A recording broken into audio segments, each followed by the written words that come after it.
आज इस वीडियो में हम कंप्लीट प्रोसेस समझने वाले हैं कि अगर आपको नोटिस आया है अंडर सेक्शन 148 तो उसका रिस्पांस आपको कैसे सबमिट करना है।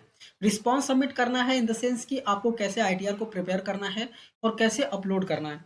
तो वीडियो को स्टार्ट करें इससे पहले अगर आप चैनल पर नए हैं चैनल को सब्सक्राइब कीजिए, बेल आइकन प्रेस कीजिए। बेल आइकन प्रेस करने के बाद आपको ऑल पे क्लिक करना है ताकि मैं जब भी वीडियो को अपलोड करूँ उसके नोटिफिकेशन आपको मिल सके। तो आइए वीडियो को स्टार्ट करते हैं। आपको पहले इनकम टैक्स की पोर्टल पे आ जाना है जो कि है incometax.gov.in। यहाँ पे आने के बाद आपको लॉगिन पे क्लिक करके लॉगिन कर लेना है। जैसे ही लॉगिन पे क्लिक करके लॉगिन कर लेंगे, यहाँ पे लॉगिन हो चुके हैं आप। इसके बाद आपको पेंडिंग एक्शंस में जाना है और यहाँ पे आपको ई प्रोसीडिंग पे क्लिक कर देना है। जैसे ही क्लिक करेंगे यहाँ पे प्रोसीडिंग आपको देखने को मिल जाएगी। आपको व्यू नोटिसेस ऑर्डर्स पे क्लिक करना है। यहाँ पे आपको दिख जाएगा नोटिस अंडर सेक्शन 148 आपको आया हुआ है।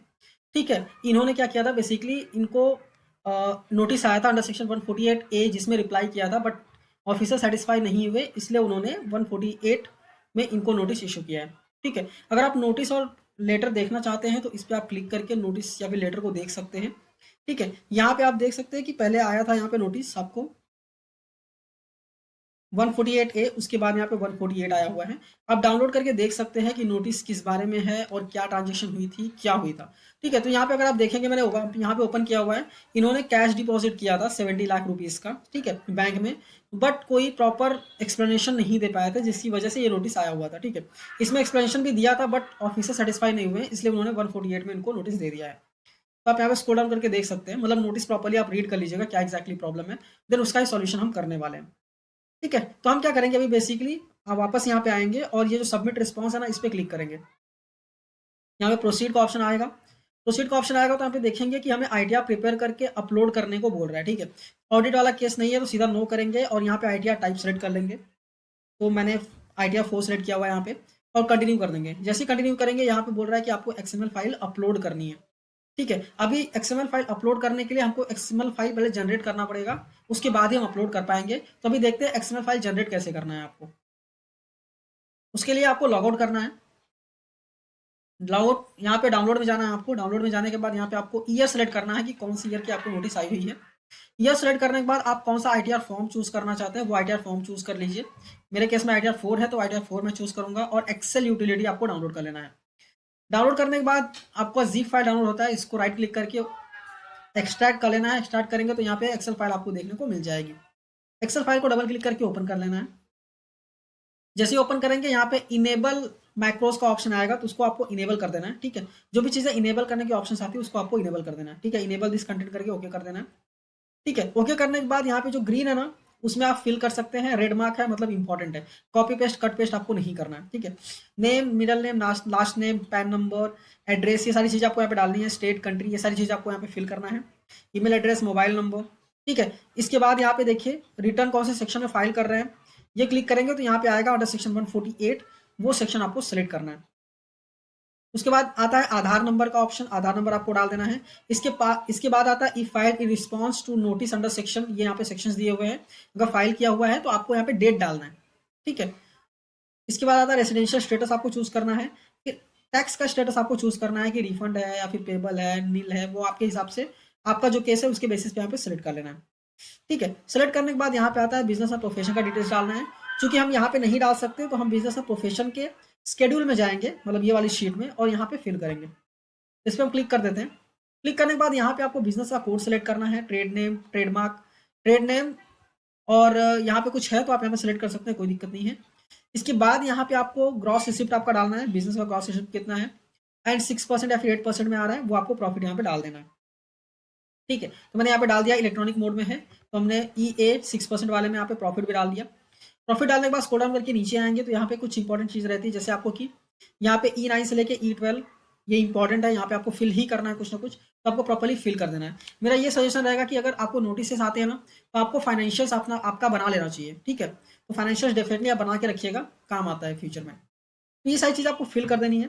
जैसे फिल करके वापस आप आएंगे इनकम डिटेल्स में तो यहाँ पे देखिए ये ऑटोमेटिकली यहाँ पे आ गया है। ठीक है, तो अभी हमको एक चीज़ और चेक करना होता है, क्योंकि हम यहाँ पे फिल तो कर रहे हैं बट हमें एक बार 26 ईयर्स अपना चेक कर लेना चाहिए कि हमें हमने जो यहाँ पे फिल डिटेल्स डाले हैं इनकम के, वही इनकम के अलावा और कोई इनकम तो नहीं है ना। तो एक बार हम क्रॉस चेक करेंगे, हम जाएंगे वापस इनकम टैक्स के पोर्टल पे। ठीक है, ई फाइल सेक्शन में income tax return view form 26S पे क्लिक करेंगे। क्लिक करने के बाद यहाँ पे कंफर्म का ऑप्शन आएगा, कंफर्म कर देना है। इसके बाद यहाँ पे आई एग्री पे क्लिक करना है और प्रोसीड पे क्लिक करना है।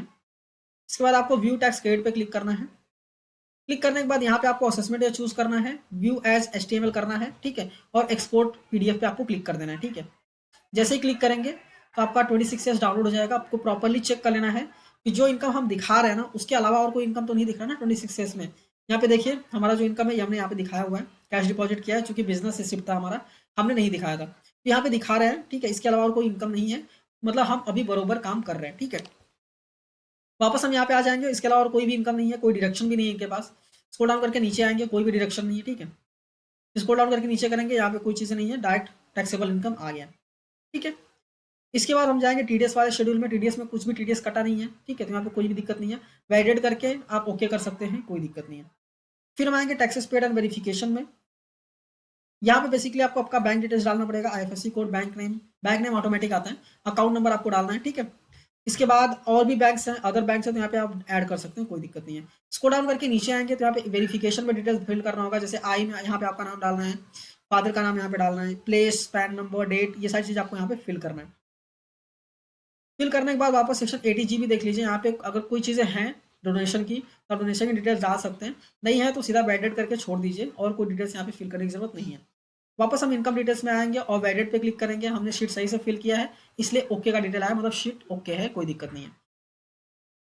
ओके कर देंगे। ओके करने के बाद हम कैलकुलेट टैक्स पे क्लिक करेंगे, टैक्स कैलकुलेट हो जाएगा। ठीक है, इसके बाद यहाँ पे जनरेट XML का भी ऑप्शन आपको देखने को मिल जाता है।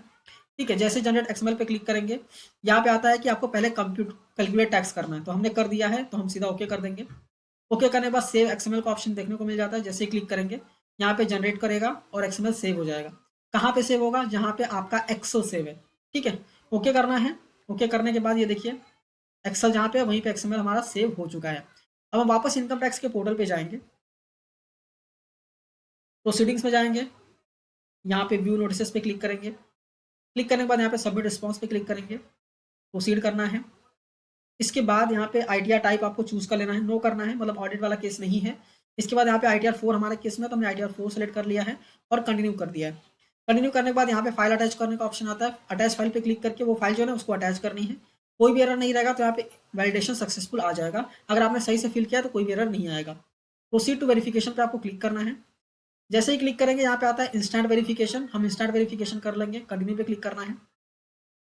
क्लिक करने के बाद बहुत सारे ऑप्शंस आपको देखने को मिल जाते हैं वेरिफिकेशन वाले, तो आपके पास जो भी ऑप्शन अवेलेबल है वो आप यूज़ कर सकते हैं। ये है आधार OTP, आप नेट बैंकिंग के थ्रू कर सकते हैं, बैंक अकाउंट के थ्रू कर सकते हैं, डीमैट अकाउंट के थ्रू भी कर सकते हैं। ठीक है, तो हमारे केस में आधार OTP है, आधार OTP पे क्लिक करेंगे, फर्स्ट वाला ऑप्शन, और कंटिन्यू पे क्लिक कर देंगे। जैसे क्लिक करेंगे यहाँ पे आई एग्री पे क्लिक करना है, जनरेट आधार OTP पे क्लिक करना है। आधार OTP आएगा, आधार से जो नंबर लिंक है उस पर OTP डालना है और वैलिडेट पे क्लिक करना है। जैसे ही वैलिडेट पे क्लिक करेंगे यहाँ पे आ जाएगा you have successfully filed and e-verified your return. ठीक है, तो यहाँ पे हमने सबमिट कर दिया है या, और इसके आगे आपको कुछ भी करना नहीं है।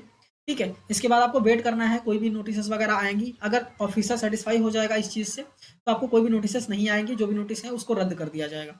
तो आई होप आपको क्लियरली समझ में आ गया है कि अगर सेक्शन 148 में आपको नोटिस आता है तो आपको कैसे रिस्पॉन्स करना है, कैसे ITR को प्रिपेयर करना है और कैसे अपलोड करना है। ये वीडियो अच्छी लगी है, समझ में आई है तो इस वीडियो को लाइक कीजिए, अपने दोस्तों के साथ भी शेयर कीजिए, और ऐसी ही वीडियोस देखने के लिए चैनल को सब्सक्राइब करना मत भूलिए। आपको कोई भी डाउट रहेगा तो आप हमें कमेंट करके भी पूछ सकते हैं। अगर आप म्यूचुअल फंड में इन्वेस्टमेंट्स करना चाहते हैं तो हम म्यूचुअल फंड की सर्विसेज भी प्रोवाइड करते हैं। हम आपको समझाएंगे म्यूचुअल फंड क्या होता है, कौन से फंड्स अच्छे हैं आपके बेसिस पे, मतलब आपके फाइनेंशियल गोल के हिसाब से, और हम आपका इन्वेस्टमेंट्स करवा के भी देंगे। हम आपको एप्लीकेशन भी प्रोवाइड करते हैं जिससे कि आप इन्वेस्टमेंट वैल्यू और करंट वैल्यू को ट्रैक कर सकें। अगर आप हमारे थ्रू इन्वेस्टमेंट्स करवाना चाहते हैं डेफिनेटली आप हमें कॉन्टैक्ट कर सकते हैं। आप इंस्टाग्राम पे मैसेज कर सकते हैं या वीडियो के नीचे हाई कमेंट कर देंगे तो हम डेफिनेटली आपसे कॉन्टैक्ट करेंगे। ठीक है, तो मिलते हैं नेक्स्ट वीडियो में। Thank you for watching and all the best.